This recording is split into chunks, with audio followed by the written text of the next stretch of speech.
ইজা শামসু কুব্বিরাত ওয়া ইজা নুজুমুন কাদারাত ওয়া ইজাল বিহারু ফুজ্জিরাত ওয়া ইজাল কুবুর বুসিরাত। মনে আছে তো? আবু জেহেল কয় মুহাম্মদের খোদা উপর দিয়ে যতই সিঙ্গা বাজাক, যতই বাঁশি বাজাক, আমিও উঠবো না, তোরাও উঠিস না। হাসরের মাঠে আমরা একজনও উঠবো না। আমরা যদি হাসরের মাঠে না উঠি, মুহাম্মদের খোদা বিচার করবে কোন ঘোড়ার ডিম? আসামি তো নাই, দেখছেন নি কি কোন বুদ্ধি। ওলিদ ইবনে মাগিরা আরেক কাফের, ওলিদ ইবনে মাগিরা, যার নাম ধরে, যাকে টার্গেট করে, লক্ষ্য করে আল্লাহ সূরা নুন এটার প্রথম অর্ধেকের সবগুলো আয়াত নাজিল করেছে। এই ওলিদ ইবনে মাগিরা নবীজিকে পাগল বলেছিল। রাজুলুম বিহি জুন্নাতুন, একটা হইলো ডাইরেক্ট পাগল, আরেকটা হইলো আপার চেম্বার খারাপ, আরেকটা কয় তার ছিঁড়ে গেছে। সেই সবগুলোর অর্থ কিন্তু এক। এখন নবীজিকে বলেছে রাজুলুম বিহি জুন্নাতুন, তার ছেঁড়া। হেড অফিসে গন্ডগোল, আল্লাহর প্রেস্টিজে লাগছে। আমার নবী তো কোনো দোষ করে নাই। তাওহীদ রিসালাত আখিরাতের দাওয়াত আমার নবী, আমার হাবিব তিনি দিয়ে যাচ্ছেন। আমি যেইভাবে হুকুম করেছি সেইভাবে তিনি কাজ করছেন।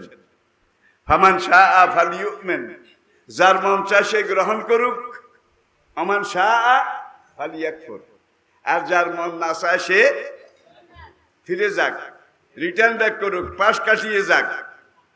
কিন্তু নবীকে পাগল বলার অধিকার কে দিছে? ভাই, শুধু পাগল বলেছে, মিথ্যুক বলে নাই, জাদুকর বলে নাই, গণক বলে নাই, শায়ের কবি বলে নাই। কোনটা না বলেছে বলেন? এরপরে বলছে এই বেটার চরিত্র খারাপ। আমদানি বুড়াকালে এতগুলা বিয়ে করছে কেন? ভাই, সেই আবু জেহেলের গোষ্ঠী সেই যুগে আসিল, এই যুগে বোধহয় নাই। জোরে কর, জোরে কর।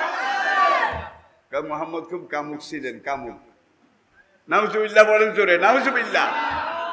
সেক্সুয়াল পাওয়ার, যৌন শক্তি তার এত বেশি ছিল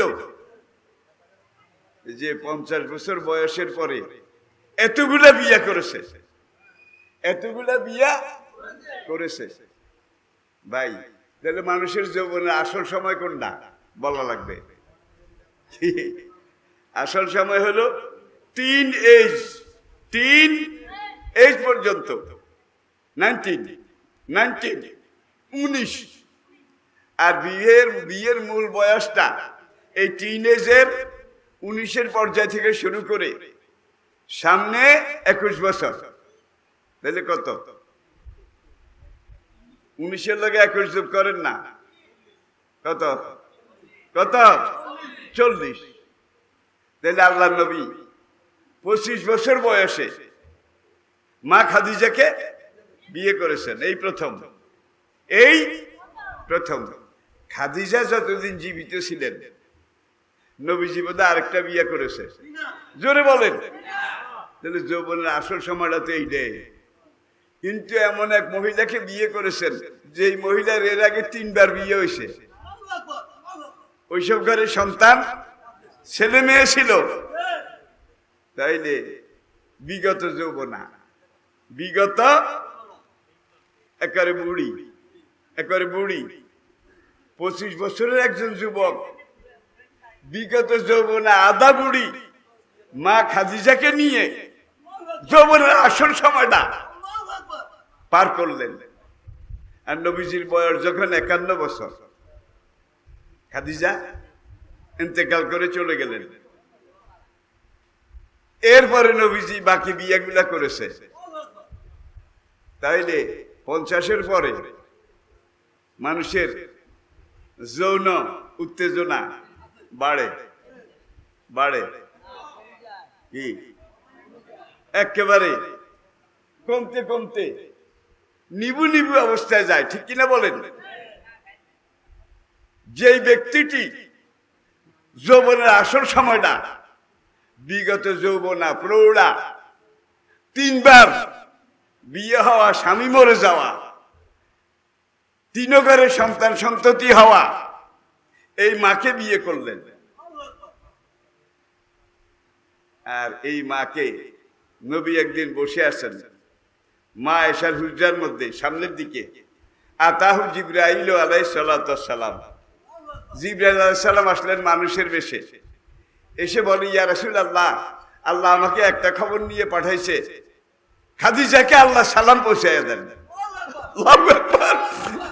খাদিজাকে আল্লাহ বলছে আমার সালাম, খাদিজারে আল্লাহ সালাম দিছে। তাইলে 51 বছরের পরে নবীর বোধহয় সেক্সুয়াল জোন এইটা খুব করে উঠছে কি? তাহলে তোদের কথা তো বিবেকও টিকে না, সাইকোলজিতেও টিকে না, মনোবিজ্ঞানে বোধহয় টিকে, অবস্থার সাথে টিকে। তাহলে এগুলা যারা কয় এগুলা জারুয়া, জারুর সন্তান। আমি কই না, আমি কই না। এই যে ওলীদ ইবনে মাগিরা নবীকে পাগল বলেছে, তার ছেঁড়া বলেছে। আল্লাহ কয়, ফালা তুতে, এমন মুগিরা ওলীদ, তার কথা আপনি মাইন্ড করিয়েন না, মন খারাপ করিয়েন না। কুল্লু হাল্লাফিন, যে কথায় কথায় মিথ্যা কসম করে, মাশাইম বেনামিম, এখানের কথা ওখানে লাগায়, একজনের কথা আরেকজনকে লাগায়, মান্নাইল লিল খায়রে, ভালো কাজে সবসময় বাধা দেয়, মুতাদিন আসিম, এবং গুনার ব্যাপারে সীমা লঙ্ঘনকারী, উতুল্লিন বাদা জালেকা জানিম, সর্বোপরি এই ওলীদ ইবনে মাগিরা তার মায়ের জারজ সন্তান। আল্লাহ এরকম গালাগালি কোরআনে আর এক জায়গায়ও করে নাই। নবীরে পাগল কইছে, তার সিড়া কইছে, আল্লাহকে এই জারুয়ার কথা তোরা বিশ্বাস করিস না, উতুল্লিন বাদা জালেকা জানিম। আজকে নবীরে যারা সমালোচনা করে, যে বুড়া কালে আয়েশারে বিয়ে করলো কেন, এরা সব ওলীদ ইবনে মাগিরা, জারুয়ার হুদ জারুয়া। ওরে তারা যুদ্ধ করে রয়েছে, বাঘের মতো চিৎকার দেন না কেন? নাকি ওদাই গেছেন? এই ওদাই যাওয়া কিন্তু আজকে এই অবস্থা। একটা কথা আছে, মরলেও লড়ে চড়ে মরবো। আর লড়ে চড়ে মরতে যারা জানে না, তারা মরার আগেই কিন্তু মরে যায়। আসেন এখন ওলীদ ইবনে মাগিরার দিকে অন্য ভাই বন্ধু সহযোগী সহকর্মী তারা আটশোকে চায়, কানাই চায়। ওলীদ ইবনে মাগিরা এক বন্ধুরে কয়, কিরে ভাই, বেকে আমারে চোখ গোড়ায়, কেউ আমারে দেখলে টিপা টিপি করে, কয় মুহাম্মদের কোরআন আমরা যদিও বিশ্বাস করি না, কোরআনের সব কথা কিন্তু সত্য। দেখছেন নি, জারুয়া আরেক জারুয়ারে কয়, যদিও আমরা কোরআন মানি না, বিশ্বাস করি না, কোরআনের সব কথা কিন্তু। এই কোরআন এই ওলীদ যারে কইছে, উতুল্লিন বাদা জালেকা জানিম, জারুর সন্তান জারুয়া। কই তোরা কেউ এই জারুয়ার কথা কইস না, হ্যাঁ, তার সাথে সম্পর্ক রাখিস না, একগরি হয়ে গেছে। বিগত দিনের বন্ধু, সামনাসামনি দেখা হইছে, একজন খালেদি নামি গেছে, তারপরেও তার কাছে দিয়ে হাঁটে নাই। ওলীদ ইবনে মাগিরা চিন্তা করলে এই জীবন রেখে কি লাভ, আপন পর সব আমার কাছ থেকে সরে গেছে। এক বন্ধুকে এক কাম কর, আসলে কোরআনের সব কথা সত্য, তুই যে তোর মার কাছে জিজ্ঞেস কর, খাডি খবর থাকলে একজনের কাছে আসে, দুনিয়াতে এই মা ছাড়া আর অন্য কারো কাছে ওদের খাডি খবর আছে, যার সাথে সম্পর্কিত সেইটা বলবে। রাগে মেজাজ সুপারলেটিভ ডিগ্রিতে, তলোয়ার ঘুরাইতে ঘুরাইতে এইবার সে মক্কা শহর থেকে একটু দূরে মরুদ্যানে, যেখানে বাপের বাড়ি মায়ের বাড়ি, সেখানে যাইয়া গাধার মতো চিল্লাইতে চিল্লাইতে গেছে, আজকে প্রমাণ হবে আমি খাঁটি নাকি অখাঁটি। এখন মার কাঁধের উপরে তলোয়ার এইভাবে, মা আজকে হয় তোর শেষ, না আমার শেষ। যেই কলঙ্ক আমার উপর আসছে, এই কলঙ্ক নিয়ে বেঁচে থাকার চেয়ে মরে যাওয়া এটা অনেক ভালো। মা, মুহাম্মদের কোরআনে কইছে আমি নাকি তোমার জারজ সন্তান। কোরআনের সব কথা সত্য। কোনো বন্ধু আমার সাথে কথা বলে না, কোনো আপনজন আমার দিকে ফিরে চায় না। এই কলঙ্কের জীবন রেখে লাভ কি হবে? মা, সত্য কথা কও। যদি সত্য হয় তাহলে আগে তোমার কোপ দেব, তারপরে নিজের কোপ দেব। মায়ের কল্লাও যাবে আর কল্লাও যাবে। মা ওই খেজুর পাতা দিয়ে পাখা বুনতেছিল, পাখা, খেজুর পাতার পাখা। দেখে যে যেই গোয়ারের গোয়ার এই কোপ দেয় দেয়, বাবা কোপ দিস না, কইতে আসি। কোপ দিস না, কইতে আসি।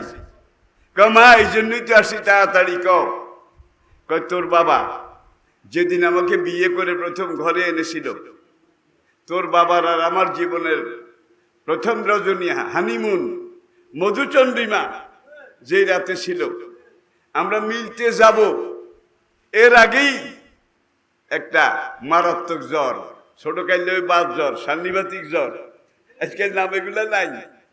এই জ্বর এই যে হইলে অঙ্গ কোনো একটা, কারোকে এইটা যাইতো, কারোকে এইটা যাইতো, কারো ঠ্যাং যাইতো, ঠিক নেই, কেউ বেলবেললেও যাইতো, বেলবেল্লা। হ্যাঁ, তাইলে বুঝতে পেরেছেন এমন একটা বাত জ্বর হয়েছিল। জ্বরটা ভালো হয়েছে, তোর বাপ অনেক বছরের পরে বেঁচেও ছিল, কিন্তু তার সেক্সুয়াল পাওয়ার, যৌন শক্তি এই জ্বরের পরে একবারে নীল নীল, কিচ্ছু নাই।